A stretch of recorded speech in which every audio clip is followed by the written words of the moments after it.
Hola a todos.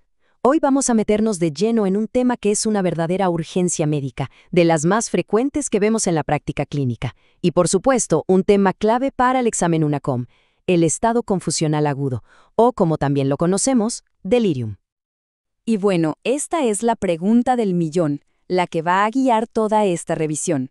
Saber cómo pararse frente a un paciente con esta alteración es de verdad fundamental para un buen manejo y para cambiarle el pronóstico. Así que vamos a desglosarlo paso a paso. Perfecto. Esta va a ser nuestra hoja de ruta. Vamos a seguir estos 6 puntos para entender el síndrome confusional agudo desde cero, que es cómo lo diagnosticamos y, lo más importante, cómo lo manejamos y prevenimos. Muy bien, empecemos por el principio. ¿Cómo debe ser? Para poder reconocer este cuadro, primero tenemos que saber exactamente qué estamos buscando. Necesitamos una definición clara. A ver, lo primero y más importante que hay que grabar a fuego es que esto tiene un origen orgánico. No es una patología psiquiátrica primaria. Y sus otras características claves son que aparece de repente, que va y viene durante el día y que golpea directamente la conciencia, la atención y toda la función cognitiva. Ahora, profundicemos un poco. El inicio agudo y ese curso fluctuante, que típicamente empeora de noche, son la firma del delirium. Pero si hay algo que es la piedra angular, el pilar del diagnóstico, es la inatención. Un paciente que no puede mantener la atención probablemente está cursando un delirium.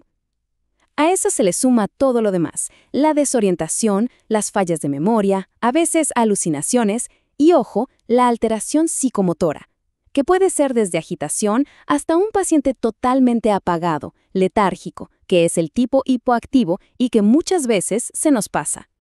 Ok, ya tenemos la foto clínica en la cabeza. Ahora, ¿cómo pasamos de la sospecha a una confirmación un poco más objetiva? Veamos el proceso. Y esto es clave. Los exámenes de laboratorio, la tomografía, todo eso nos va a servir para buscar el por qué, la causa. Pero el diagnóstico de delirium en sí mismo se hace ahí, al lado de la cama del paciente.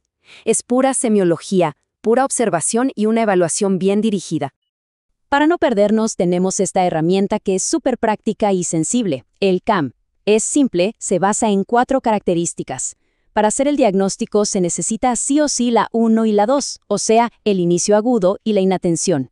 Y a eso se le tiene que sumar al menos una de las otras 2, o pensamiento desorganizado o un nivel de conciencia que no sea el normal. Es una forma sistemática de confirmar nuestra sospecha. Bueno, y aquí entramos en un terreno que es el pan de cada día, sobre todo en pacientes mayores. El gran desafío, diferenciar un delirium de una demencia. O, más complicado aún, un delirium montado sobre una demencia de base. Esta tabla es oro, de verdad. Nos muestra las diferencias clave. Fíjense, el delirium es agudo, de un día para otro. La demencia es un proceso lento de meses o años. El delirium fluctúa. La demencia progresa lentamente. Y de nuevo miren la atención. En el delirium se desploma desde el principio, mientras que en la demencia se mantiene bastante bien en las etapas iniciales. Tener esta tabla en la mente es crucial. Perfecto. Ya diagnosticamos el delirium. Ahora nuestro cerebro tiene que hacer un switch inmediato. La pregunta ya no es qué es, sino por qué está pasando. Encontrar la causa es la base de todo. Generalmente, el delirium no tiene una sola causa. Es el resultado de múltiples golpes sobre un cerebro que ya es vulnerable. Esta lista nos da un orden para buscar. Siempre hay que pensar en infecciones. Revisar la lista de fármacos con lupa. Buscar alteraciones metabólicas. No olvidar la abstinencia. Y en un paciente mayor hospitalizado, a veces la causa es algo tan simple como una retención de orina o una constipación severa. Bien, ya sabemos qué es, cómo se diagnostica y qué lo causa. Es hora de hablar del manejo. Y aquí la palabra clave es jerarquía. El enfoque es escalonado y siempre se empieza por lo no farmacológico. Lo repetimos porque tiene que quedar clarísimo.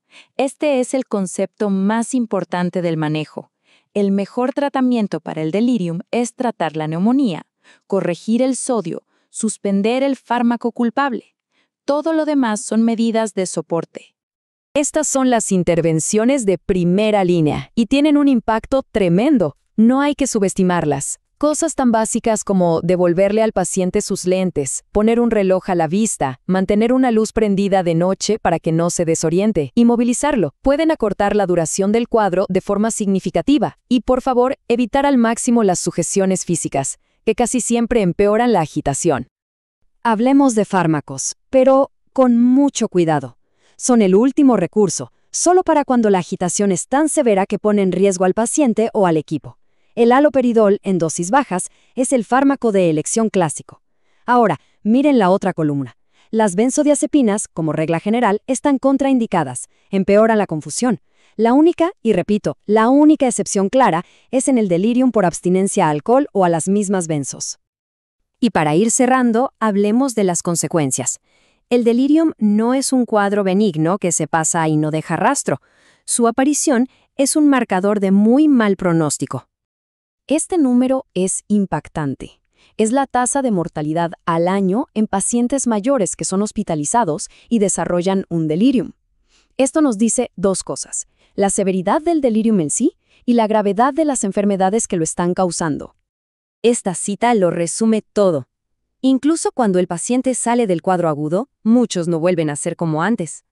El delirium puede destapar o acelerar una demencia y aumenta muchísimo la dependencia. Es un verdadero punto de quiebre en la vida de una persona. Y todo esto nos lleva a la conclusión más importante de todas. El mejor tratamiento para el delirium es la prevención. Identificar a los pacientes frágiles al momento del ingreso y aplicar un paquete de medidas como estas ha demostrado reducir la aparición de delirium de forma muy significativa. Nos quedamos entonces con esta pregunta para reflexionar.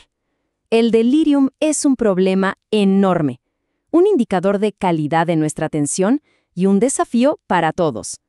Saber reconocerlo, manejarlo bien y, sobre todo, adelantarnos y prevenirlo es una de nuestras tareas clínicas más importantes.